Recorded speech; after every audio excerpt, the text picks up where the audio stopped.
Good day, Thomas Jefferson Hour podcast listeners. As always, thank you so much for listening. And as always, thank you so much for your support. Those of you who go to the jeffersonhour.com website and leave a question or make the choice to donate to support the show, thank you. Thank you so very much. This week, another 10 Things conversation with Lindsay Chervinsky and Clay Jenkinson. And the subject this week is James Monroe. I think this is the fourth in this series. We're going to do a dozen or more, maybe a couple of dozen, 10 things about James Monroe. Next time it will be George III.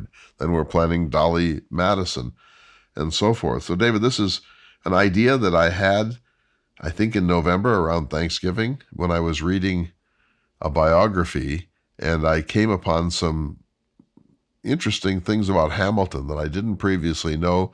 And the point is not to just do trivia, but to use these as windows into the character and achievement of these great historical figures. So today we did the program on Monroe, and I was intrigued when we were planning this because Lindsay's not a great fan of Monroe, and it turns out she really has two criticisms, let's put them, of Monroe. First of all, that he was boring, which is hardly a criticism. He wasn't as colorful a writer as Jefferson. He wasn't as brilliant a prose stylist. He wasn't as penetrating a thinker as Madison, but he was an extraordinarily able man. And her second beef against Monroe is that she thinks that he gets undeserved credit for the Monroe Doctrine. And so we spent some time talking about that. I apologize. I'm a little stuffed up. I just came back from Locksaw Lodge for 2 weeks, both highly successful, but I wear myself out doing them, and I got a little bit of a head cold. And then next year, we're meeting again in the same place at the same time. The first one will be on the return journey of Lewis and Clark from the time they left Fort Clatsop on the Pacific Ocean until they came back over the Rocky Mountains and down the Great Plains to St. Louis. It'll be the return journey, which gets very short shrift in most accounts of the Lewis and Clark expedition. And the second one will be on two novels by Dostoevsky, the Russian novelist, my favorite Russian novelist. And the two novels will be Crime and Punishment, which in my mind is maybe the greatest novel ever written, certainly top 5. And then his masterpiece, The Brothers Karamazov. All of that at jeffersonhour.com. You know, we're so fortunate, David. We have Lindsay Chervinsky, who's now a regular on the program. We have our friend Joseph Ellis. We haven't heard from recently, but we will soon. He's still at an undisclosed location in the state of Vermont. We have our regular line of correspondents, Bo and Chrysler and Pat Brodowski and others. We're very fortunate. Plus, we have these one-on-one interviews that I get to do, and we're incorporating into the Thomas Jefferson Hour. So this has been we're even a little ahead in our program. We've been getting so many riches raining in upon us from all sorts of directions. With that, sir, shall we go to the show? Let us go to the program. Lindsay Chervinsky in kind of a more snarky mood today. Well, you sort of prompted her.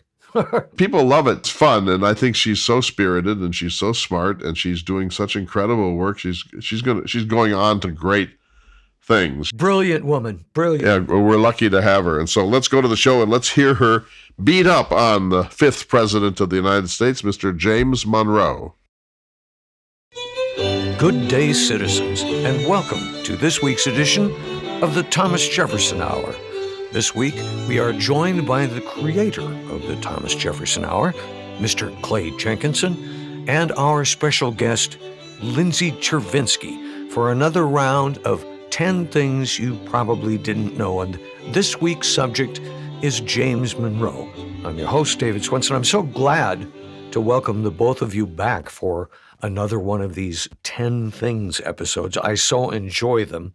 But I wonder, before we start this week, if I might interject a listener question. We get so many, and we're kind of behind on answering them. But we received a question from Mr. Scotty Stickles, and he talked about the lack of books that Jefferson wrote, really only one that he finished. And Mr. Stickles wonders, if you could get Jefferson to write another book, what would the subject be? What would you have him write about? Yeah, so he wrote more than one book, by the way, Scotty. So we always say he wrote one book, notes on the state of Virginia. But the fact is he wrote an Anglo-Saxon grammar, which was an extraordinary thing for him to do because he wanted to learn Old English, believing that the history of human liberty really starts there more than in ancient Greece and Rome. So there's a book. He also wrote a short book on prosody, on how the meter of English verse works. Turns out he wasn't terrific on the question of prosody, but he wrote this account of it.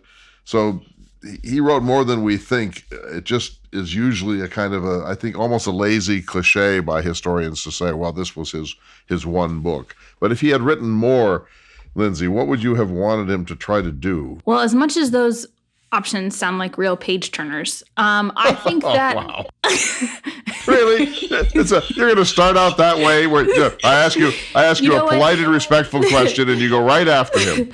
Welcome back to the Thomas Jefferson Hour, Lindsay. You said last time we talked, I was very sick, and you said that I was not snarky enough, and I would not want to disappoint you because then you might stop inviting me back. So I had to make sure I started on the right foot. Good. I would love to have had Jefferson put all of his thoughts down in one place about what was required of citizens. He often spoke about what governments were supposed to do on behalf of citizens. But as you and I know, the founding generation had a pretty strong conviction that citizens also had responsibilities in order to make a republic work.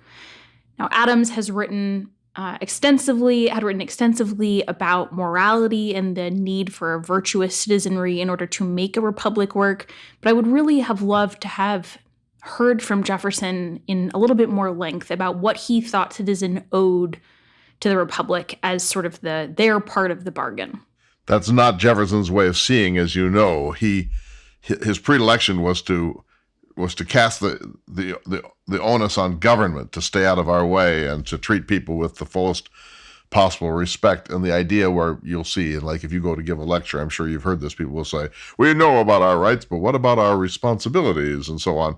That's a very common thing, especially among conservative political thinkers. But Jefferson didn't like to think that way. His view was, to use a term that he wouldn't have understood, if we all self-actualize, if Lindsay Chervinsky is the best possible human being that she can possibly be, and David Swenson and myself, then we won't need any government. That it's really about self-government in the profoundest way. So he could have sorted out his philosophy of ethics or his philosophy of personal responsibility. We have little fragments. He loved Epictetus.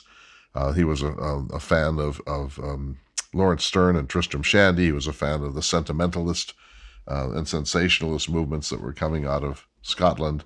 But he never really systematized his thought on anything, in my view. So here are my two nominations. One is that when Lewis died, when Meriwether Lewis committed suicide on October 11th, 1809, he left this profound chasm in the Lewis and Clark expedition's records. And Jefferson then turned to Clark and said, you have to do this. Clark really wasn't fit to do it. His excellence was somewhere else. Jefferson could have done this himself. If he had taken all the journal fragments and written up this account using all he knew about the history of exploration and all he knew about the geography of nations, it would almost certainly have been a classic. And in addition to that, Lindsay, Jefferson had a love affair with Native Americans, by which I mean he had a love affair with Native Americans in the abstract. A very important distinction.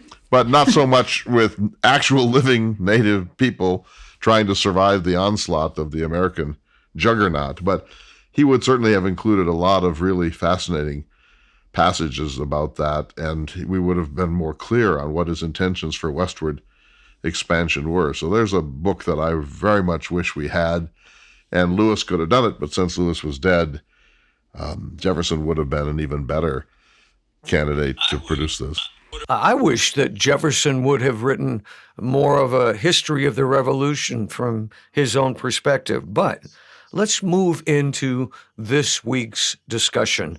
10 things about James Monroe. Yeah, let me interrupt by saying Monroe lived between 1758 and 1831. He was the 5th president of the United States. He also held a number of other offices in our government. He was the governor of Virginia. He was an American diplomat in France, and he was one of the Trinity, Jefferson at the top of it, Madison second, and James Monroe third. So go ahead, Lindsay. I'm glad you gave that introduction, and I think it's important just to explain. He also, when we say that he held a bunch of positions, he held like every position possible. He was, as you said, governor. He was attorney for Virginia. He was in the Virginia House. He was in the Confederation Congress. He was in the U.S. Senate. He was a minister to France and Great Britain. So, Secretary of War, too, wasn't he? Yeah, Secretary of State and War at the same time, right, towards the end of the War of 1812. So talk about a lot of responsibility there. Although, given how well the war went, maybe that's a good way to think of Monroe. Wow. Now that's, once again, when we went down this path a few weeks ago, we were nominating new figures to talk about, and you said, "Oh, Monroe, I really want to attack this Monroe." I can't wait to hear your assault on the character of the fifth president of the United States. There was a little hint there. Yeah, so the thing about Monroe is, my overview of him is that he had a remarkable life, and he had a very interesting life. But as a person, I think he's highly unremarkable, and he's pretty boring, especially if you read the correspondence. Now, there are elements of him that are interesting. We're going to talk about his marriage, which was lovely. But when we think of the Trinity, we really can't think of, like three equals, because I think it's, Jefferson and Madison, who often saw each other as peers. And then way down on the totem pole is Monroe. And I think all of their contemporaries saw them that way too. So, and if anyone wants to challenge that, I highly encourage you to read his correspondence, because it is boring as dirt. But that's not your standard, that a statesman must not be boring. No, but it really helps. If you're going to study someone and if you're going to talk about their significance, it's helpful if you don't find them boring. Or if, so Jefferson was so eloquent and had such beautiful writing, and, Washington often obscured a lot of that from his writing, but sort of his reserve and his commitment to certain virtues are so respectable.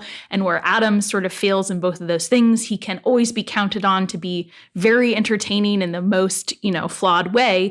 And Monroe's just kind of boring. And so I think that when we think about the founding generation, it's kind of just hard to put him on the same parallel as everyone else. Well, in talking about Monroe's service, his time as a public servant, by the time his presidencies had ended, he had served the country for more than 50 years and, in fact, held more elected public offices than any president before or after him. Yeah, he had a remarkable career, and you're right. We shouldn't discount his service, especially, at times when it was not particularly lucrative. It was often very dangerous.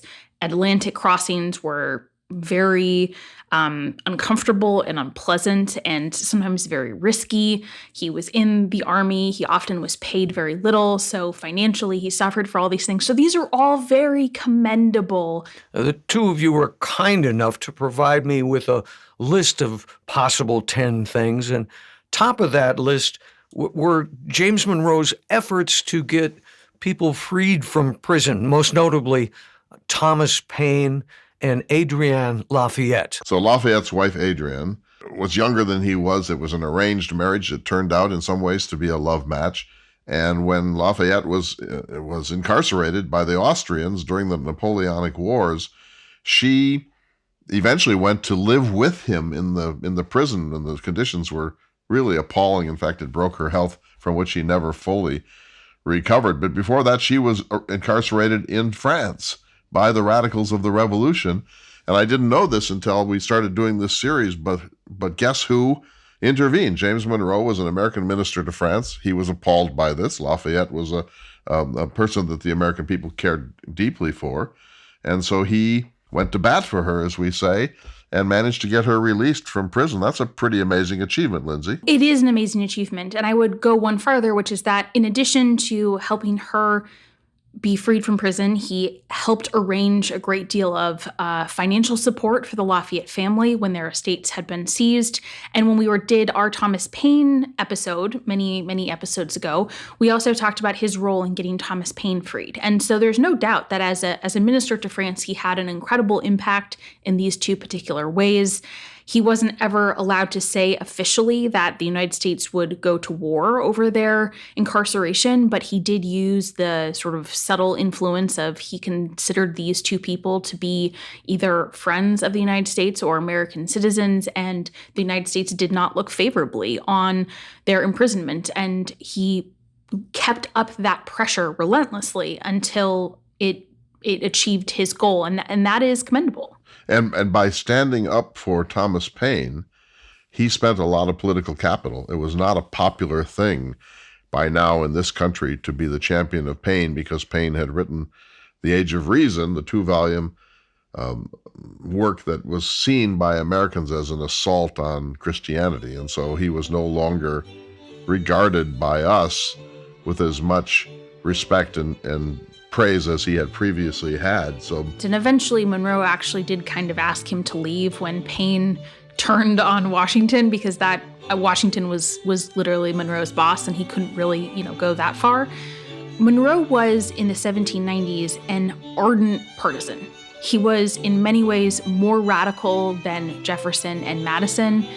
While he was in France, even though he was seeing the great violence and destruction of the French Revolution, he still remained supportive. He still remained ideologically committed to France. Very good.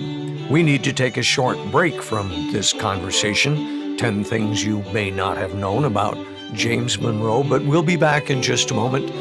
You're listening to the Thomas Jefferson Hour.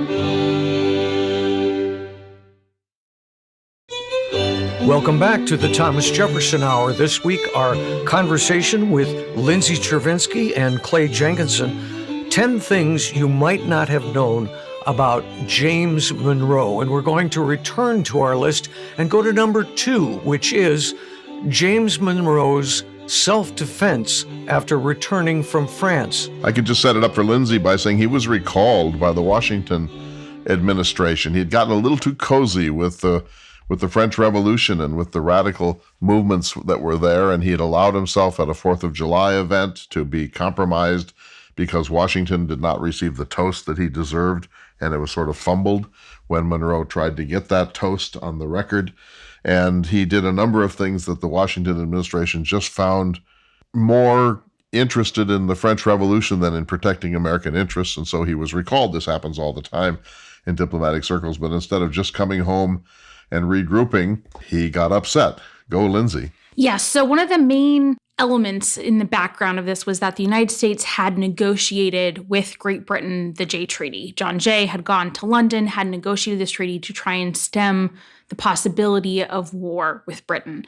And Monroe was very much opposed to this treaty, but his job as minister to France was supposed to explain to France why this was not a betrayal of the Franco-American alliance, why it was just trying to remain neutral, and he was really having trouble doing so. Now, to be fair to him, lest I be accused of being too anti-Monroe, this would have been probably a nearly impossible task for anyone, because France was being governed by a particularly radical government at the moment. They were sort of dead set on instigating some tensions with the United States, and they did hate the Jay Treaty. So it was kind of a losing task to begin with. However, I'm not really sure Monroe's heart was in it. So when Washington recalled Monroe, not only did he stay in France for a while and kind of dilly-dallied around for a bit, he did finally come home, and then he was incredibly critical of the Washington administration. At this point, Washington had retired, so President Adams was now in office, and he published a book that was basically a self-defense of his time in France, why he had done what he had done, and basically trying to defend himself against accusations that he had acted inappropriately in a way to salvage his political career going forward. Now, what I think is actually most interesting about this incident is Washington's response. So Washington had retired at this point. He got a copy of the book. Washington was not particularly well known for writing in his written materials. Books were very expensive. He treasured them. But this was an exception, and he took copious notes in the margins of this book that he received. And some of them just bear reading because, as the editors of the Washington papers have noted, it is perhaps the most extended, unremitting, and pointed use of taunts and jibes, sarcasm, and scathing criticism in all of Washington's writings. And they're totally correct on that.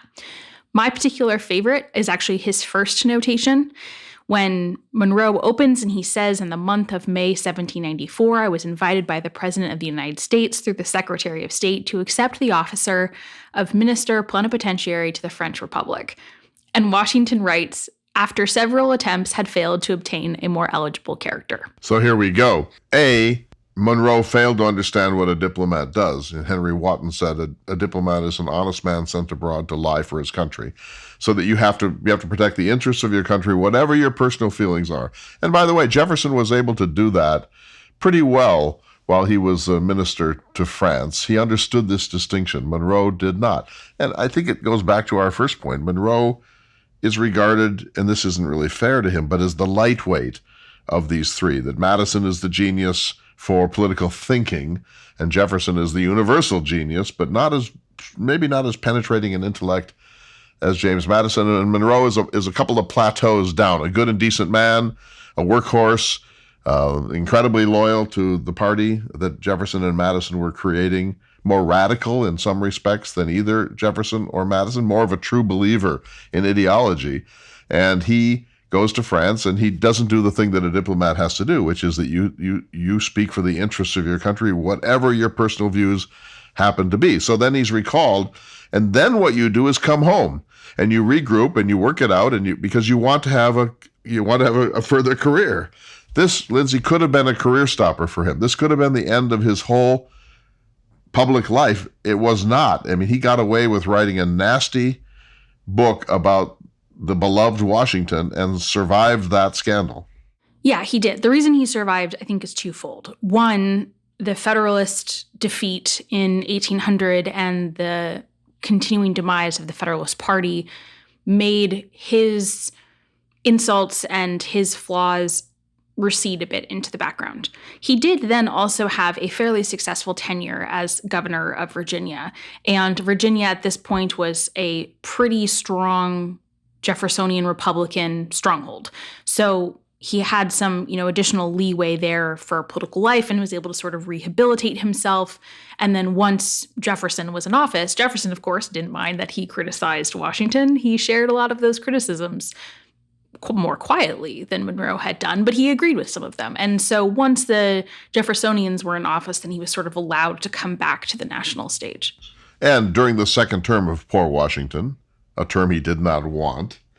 He did not want a first term. He certainly didn't want a second term. And Jefferson and others, including Hamilton, pushed and said, oh, for the good of the Republic, it's fragile, it'll fall apart if you retire. Make one more sacrifice, my dear sir, for the stability of the country. They're all talking this way, Madison, Jefferson, Hamilton, and others. So Washington does it.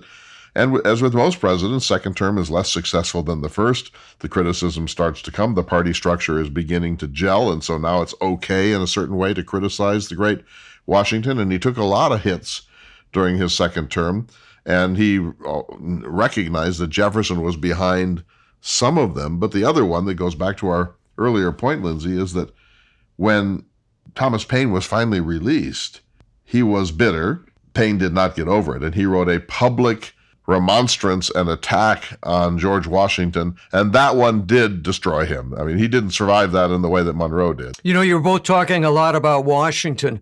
I want to move on to another point that you brought up, which I thought was kind of interesting. I didn't know, was that Monroe crossed the Delaware with Washington. He's maybe in the painting.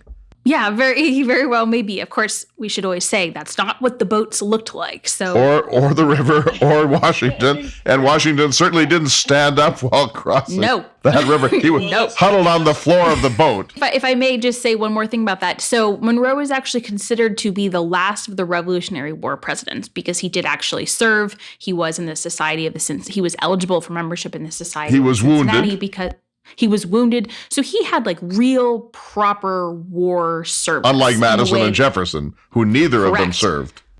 Correct. So that is, I think, a really important distinction. And it is interesting how many names that we think about were actually at the crossing of the Delaware. And at some point, maybe we should just talk about that particular night because the list of names there are truly remarkable and a who's who of, later government years. I've stood in front of that painting. It's a magnificent painting, however much it's historically inaccurate. Have you been to see it, Lindsay? I have. It's amazing. You're just kind of overwhelmed by the size and the kind of the creation of American epic character. But there are lots of people in that boat. And so we should do a program on deconstructing the famous painting of the crossing of the Delaware on Christmas Eve. And, talking about Monroe and his place in the Founding Fathers, he also died on July 4th. So this is where, in some ways, I think truth is far more interesting than fiction, because you cannot make this stuff up. The fact that John Adams and Thomas Jefferson died on the same day, 50 years to the date after the Declaration of Independence, and then just a couple years later, Monroe dies too on the exact same date, and Madison got really close. I mean, it's almost like, if I didn't know better, I would say it was almost intentional, but I don't think it was. It's just such a remarkable fact, and one of these things that lends itself to true kind of valor and myth. We're doing this on the Thomas Jefferson Hour, of course, but you and I are Zooming. The three of us are using Zoom technology. And when you started down that path, I almost saw a little patriotic tear in your eyes. I thought you almost bought the American story. You didn't find some way to say, oh, it wasn't really the 4th of July, or it was a pure accident and too much has been made of this, but you almost kind of swept up in this thing. I think it's James Baldwin that said, I love my country so much that I need to remain critical of it. That's my approach to patriotism. I believe so strongly in the experiment. I believe so strongly in the potential and the ideas contained in the founding documents. I also believe that we continuously fail to live up to them, and yet we continue to try. And so that sort of deeply skeptical optimism is, I think, how I approach patriotism. Madison would have loved to have been that person rather than Monroe. It would have been the crowning moment of Madison's life to die on the same day that the master died, but he didn't. And then Monroe, we don't know. Some people try to live to a certain anniversary, a birth date or a wedding anniversary or something. Let's talk about Jefferson's relationship with Monroe. You had a couple of different points about that, Lindsay. I think Jefferson had a pretty clear-eyed view of Monroe and his shortcomings, especially in comparison to Madison. So as that sort of a starting point, Clay, why don't you dive into their relationship, their correspondence, that kind of thing? It's really interesting to me. So Madison is the best friend, if we can use a 21st century term. Monroe, not so much. And yet his letters to Monroe are more personal and more heartfelt and often more intimate than his letters to Madison. He and Madison are thinkers, and they're speaking in rational terms. And Jefferson is a man who withholds his emotional being pretty systematically from the world. But with Monroe, he was often willing to sort of move beyond that. And as you know, Lindsay, he was always trying to get his pals to live in the neighborhood of Monticello. He was going to create a little salon culture, almost a commune of the Republic of Letters. And William Short resisted and Madison resisted, but Monroe was right there. And it used to be said that they could see each other from across the mountain and so on and so forth. But Monroe was just a few miles away. And in the famous letter that Jefferson wrote after the problem of his governorship, he writes to Monroe in a way that he would not have written to Madison. And here's what he says. This is May 20th, 1782. I'll only go through a couple of sentences, but he says that, he had a failed governorship, or perceived to be failed. There was an investigation by the House of Delegates. He answered those. Eventually, he was exonerated and praised, but he took it very personally, and he said, "This was a shock on which I had not calculated, that this indeed had been followed by an exculpatory declaration, but it didn't matter. Meantime, I had been suspected and suspended in the eyes of the world without the least hint then or afterwards made public, which might restrain them from supposing I stood arraigned for treasons of the heart and not mere weaknesses of the head. And I felt that these injuries, for such they have been sincerely acknowledged, had inflicted a wound on my spirit, which will only be cured by the all-healing grave." Strong stuff. And I don't think he would have written that to Adams, and I don't think he would have written that to Madison. It reminds me a little bit that Washington was often more open with his emotions with women in his correspondence, with the women that he was close to. And I suspect it's because he didn't really see them either as rivals or as equals. They were a different set. And I wonder if that same calculation is true for Jefferson and Madison, whereas Madison there's no doubt that Jefferson had incredible respect for Madison's intellect and saw him as an equal, whereas Monroe maybe not so much. And so he was more willing to be open about his own flaws and feelings because there was no threat there that Monroe might think less of him. Monroe worshipped Jefferson. So Jefferson could almost be himself in a way that he couldn't with Madison because Madison might be more critical. That's extremely well said. Let me just go on to reinforce what you've just said. I think Jefferson, in a certain way, I'm using these terms carefully, in a certain way he looked down a little bit on Monroe, and in a certain way he regarded Monroe as a kind of excellent errand boy for him. And so when Meriwether Lewis was dead in the Louisiana Territory, Jefferson turned to Monroe and said, I want you to go do this. I want you to go be governor. And he kind of put personal pressure on him. We're kind of an emergency problem here. Monroe didn't go. He also offered that job to Lafayette, which is striking.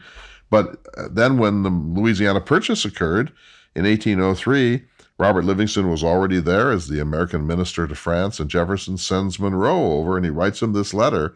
And he says, you have to do this. You alone can do this because you understand the American West and how critical it is to the future of our geopolitical situation. I know you'd rather stay retired, but I'm asking you to do this. People must allow themselves to be drafted for the good of the Republic, and on and on and on. So he's putting on a full court press to get Monroe to go do that. Monroe went, sacrificing his own happiness on behalf of Jefferson. When he got there, Napoleon had already offered the territory to Livingston. Livingston was deaf. Monroe kind of crowded Livingston out and took a lot of credit for the Louisiana Purchase that he didn't really deserve. I think that squares with your Monroe philosophy. Yes. I think one of the most telling things about Monroe and Jefferson's relationship is the fact that Monroe moved to Albemarle County to be near Jefferson. His farm actually bordered Jefferson's Monticello. And it wasn't a particularly smart purchase. He ended up selling it later because it really wasn't where he wanted to be. But that demonstrates this commitment and complete,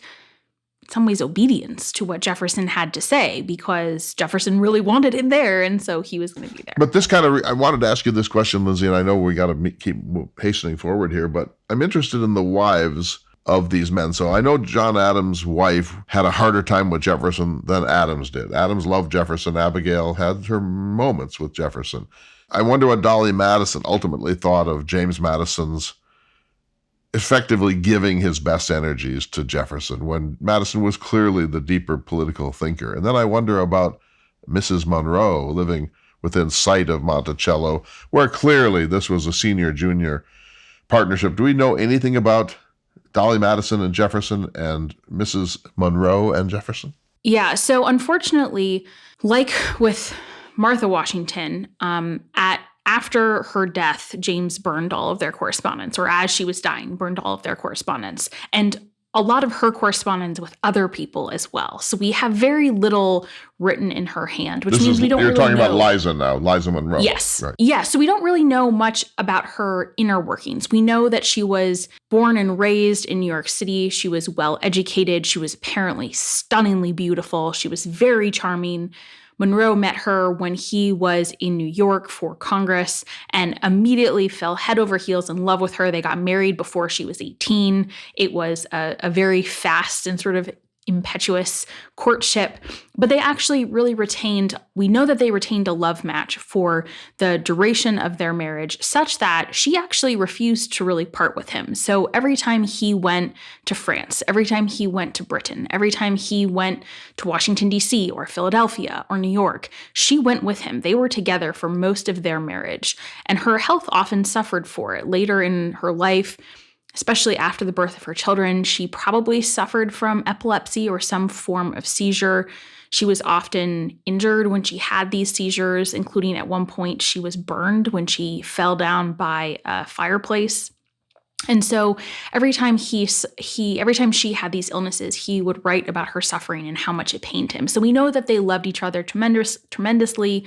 We know that she was incredibly cultured. So I'm speculating here, but I suspect she didn't really want to live next to Jefferson because she was this really refined lady who had been in the salons in Paris and had been at, the great rooms in London and New York City and the theater, and I'm sure that, Albemarle County was boring and there wasn't much to do and there weren't too many other women for her to necessarily socialize with. And Jefferson, of course, was a widower, so there wasn't like there was another wife that she could spend time with. She certainly couldn't socialize openly with Sally Hemings.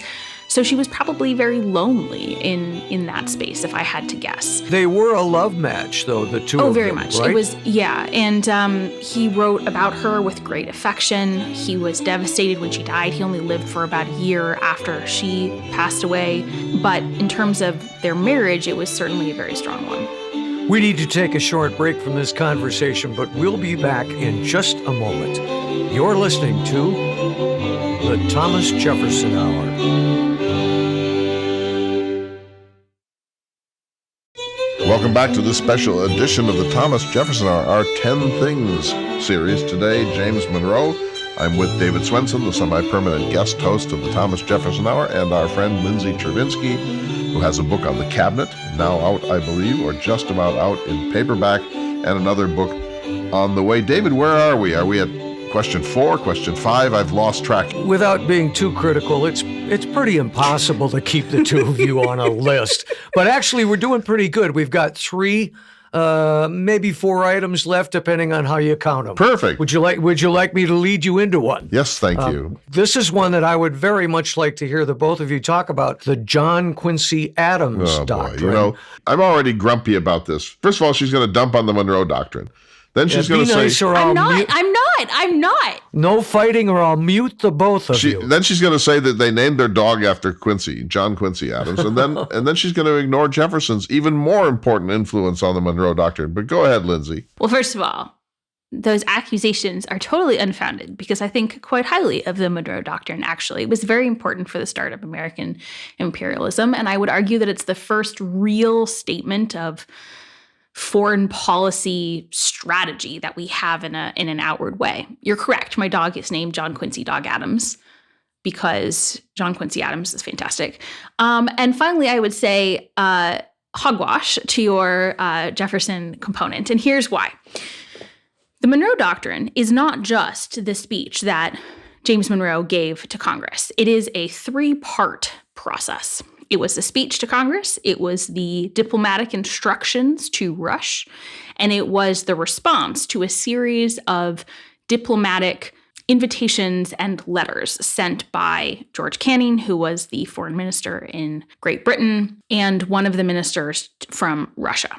John Quincy Adams was the originator of all of these documents and was the key voice in framing the forceful statement of basically American supremacy over the Western Hemisphere.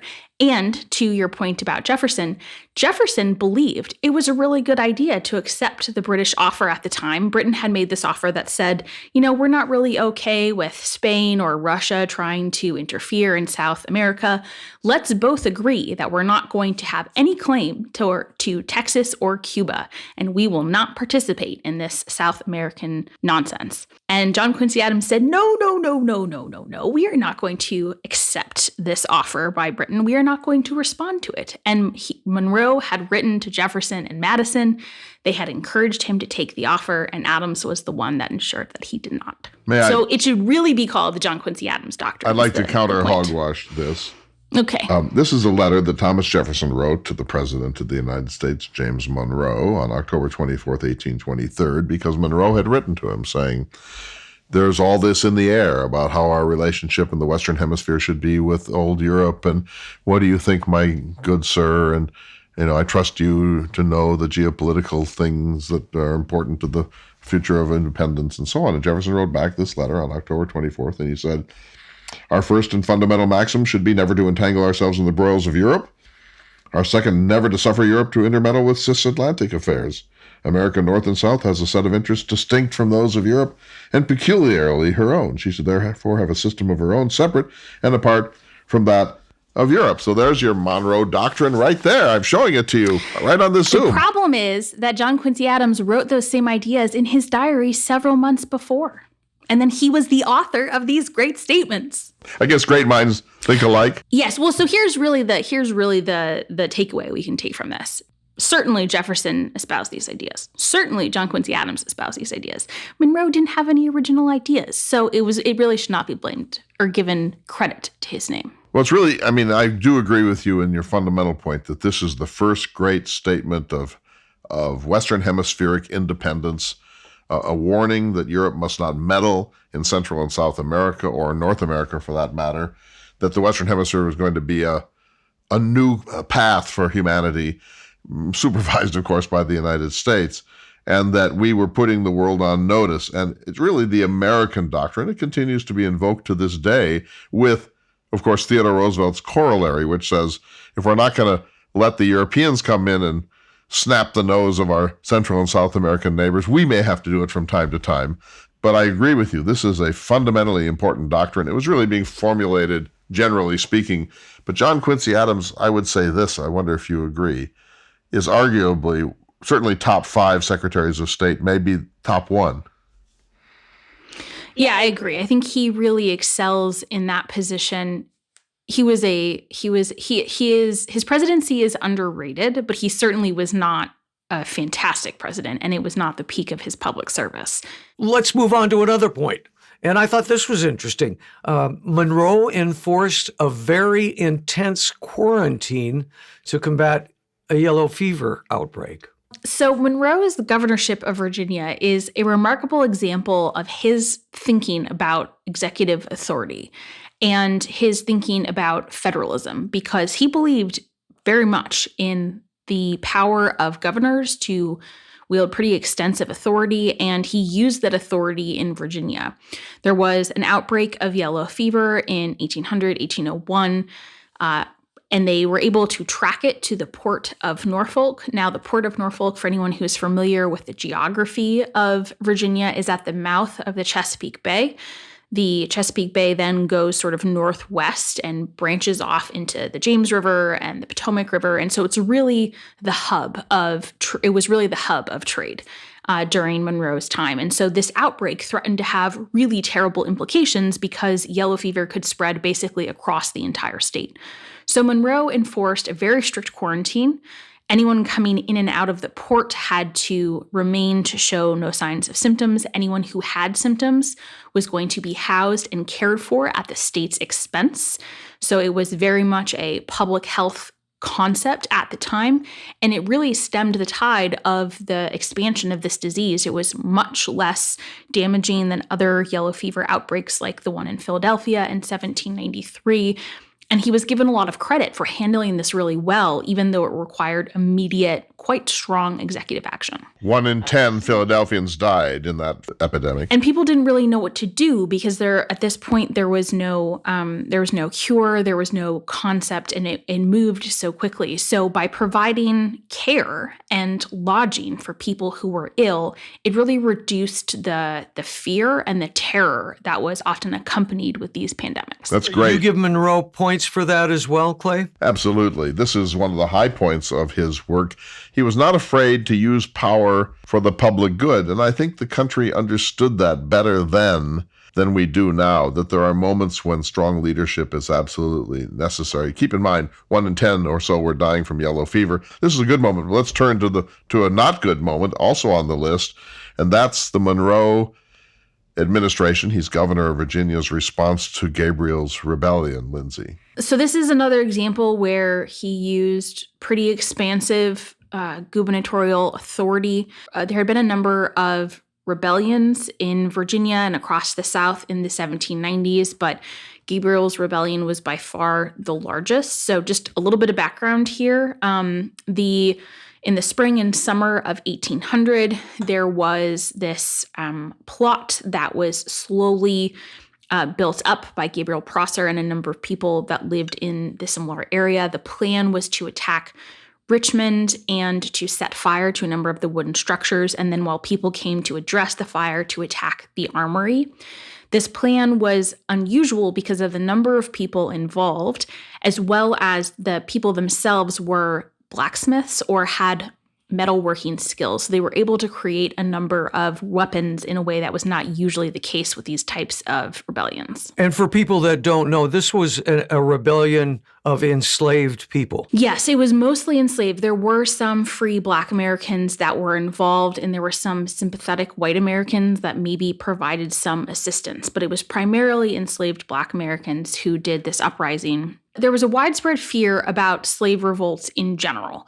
And when rumors started to circulate that there was another one in the offing, and then basically really bad weather came in towards the end of August, and the plot was delayed. Somebody snitched. Two of the participants then snitched, and they shared what was going on. And so Governor Monroe called up all of these militias to send out patrols, and they arrested dozens and dozens and dozens of people. And so that really lit a fear underneath white Americans, because this was by far one of the largest rebellions that had taken place. And keep in mind, while this was going on, there was a full-scale rebellion in Haiti as well. And so it wasn't like this was an isolated incident. They were really primed to be terrified of this. And when there was evidence that it was the case, it set off this statewide sort of terror. And there were a number of very important implications. So Virginia started looking for ways to send free, formerly enslaved Black Americans out of the state. It probably accelerated the creation of the American Colonization Society. It strengthened the laws surrounding militias and patrol groups to try and prevent this sort of thing from happening again. Many people were executed, and so it was a really significant moment in Monroe's governorship. A sad moment, and so I agree with everything that Lindsay has said here. The white population of Virginia was terrified, and they responded with terror. And the terror was really appalling. So 25 African Americans were hanged in one of the largest mass executions in American history.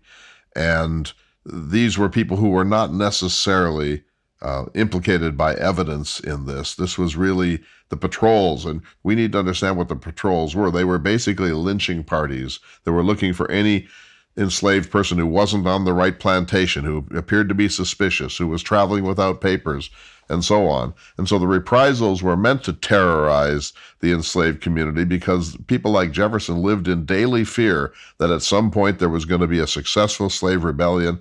He worries about it in Notes on Virginia and says if it happened, God would be on the side of the enslaved people and not on the side of the white slave masters. But that didn't change his attitude in response. So what happened was that Monroe, who always worshiped Jefferson and looked up to him, wrote to President-elect Jefferson, well, not quite yet President-elect, but probably the next president, and said, how far should we carry these reprisals? And Jefferson wrote back a letter, a very interesting one, in which he said, maybe enough already. That's a lot of people, and you don't want to take this too far. We want to be known as people of mercy and people who care about the sanctity of human life. So probably there have been enough reprisals. But the most important takeaway from this, David, is that it hardened the attitude of white Virginia slaveholders, and they began to pass apartheid-like laws, one of which required every freed Black to leave the state of Virginia forever within a year's time.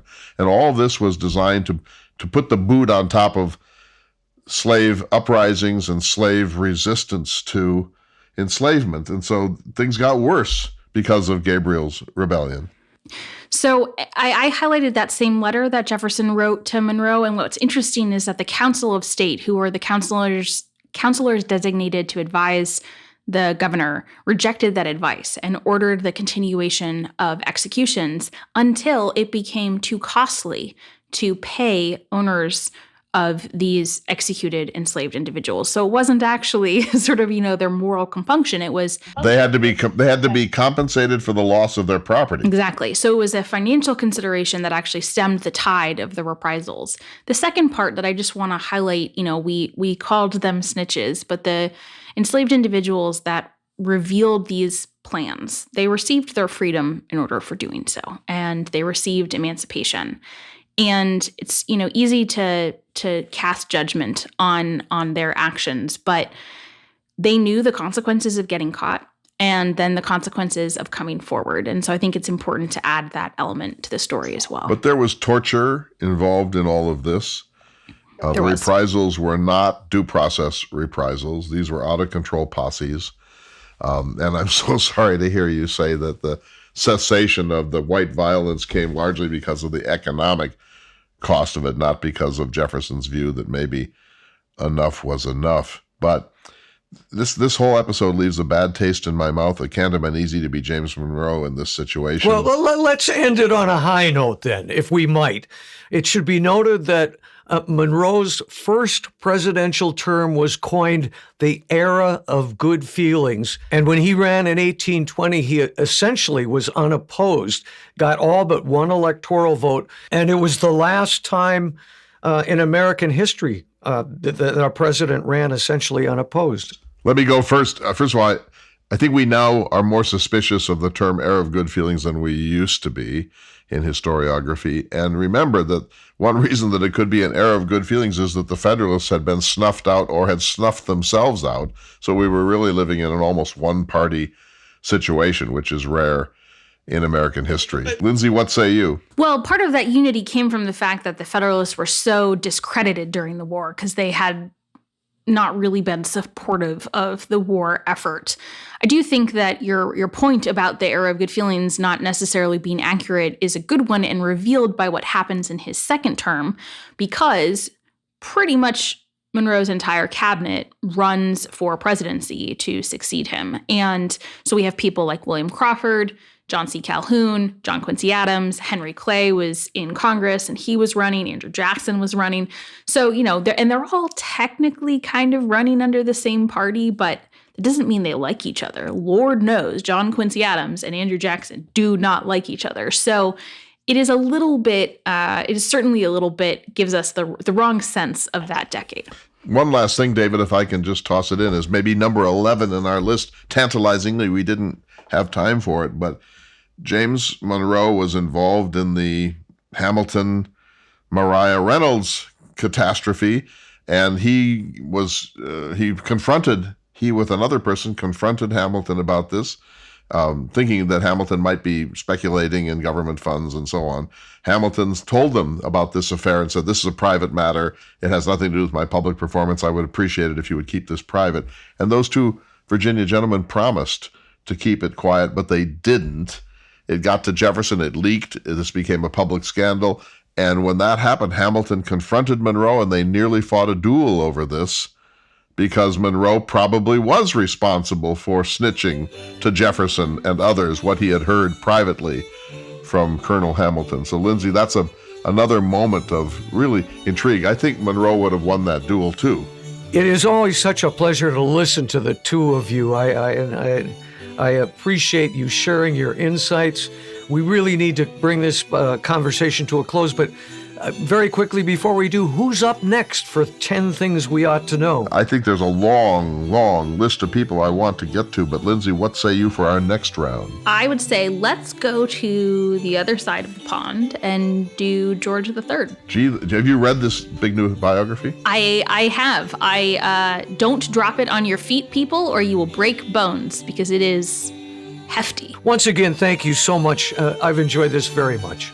We'll see you all next week for another important edition of the Thomas Jefferson Hour. Our thanks to Dr. Lindsay Chervinsky, whose book, The Cabinet, is the one that gave us this extraordinary professional relationship. We'll see you all next week.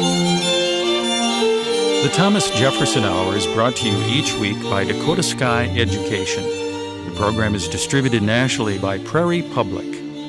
President Thomas Jefferson lived from 1743 to 1826, and this program presents his views. President Jefferson is portrayed by the award-winning humanities scholar and author Clay S. Jenkinson.